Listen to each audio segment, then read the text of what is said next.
निवडून आलेल्या 18 जागांसाठी वाटाघाटी कशाला करायच्या? लोकशाही मराठीला दिलेल्या मुलाखतीमध्ये रामदास कदमांचा थेट भाजपला सवाल।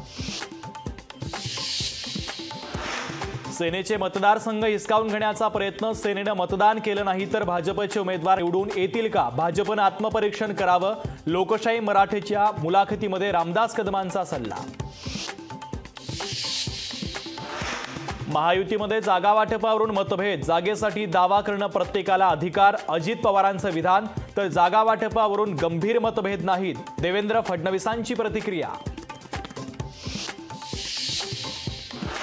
पक्षानं मला सांगितलं तर लोकसभेची निवडणूक लढवणार, गिरीश महाजनांचं मोठं विधान, महाजनांचं नेमकं काय होईल सांगता येत नाही, गुलाबराव पाटलांचा महाजनांना टोला।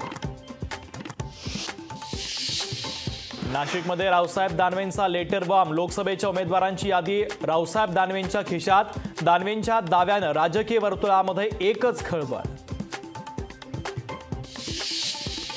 मला शरद पवार म्हणतात, माझ्या वाटेला गेलात तर मी सोडत नाही, शरद पवारांचा आमदार शेळकेंना थेट इशारा।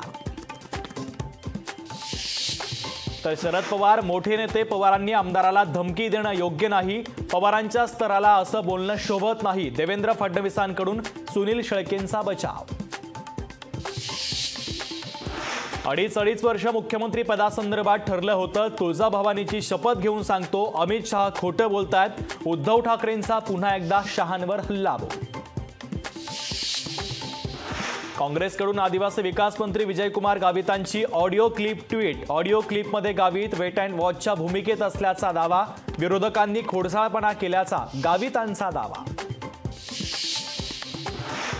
भारत जोडो न्याय यात्रेचा शिवाजी पार्कमध्ये होणार समारोप, सभेत सर्व घटक पक्षांचे प्रमुख नेते येणार एकाच व्यासपीठावर।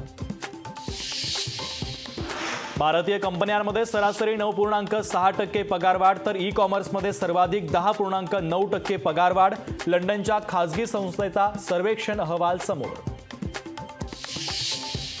महागाई भत्त्यामध्ये 4% वाढ, 1 जानेवारी 2024 पासून वाढ लागू, केंद्रीय मंत्री पियुष गोयलांची घोषणा।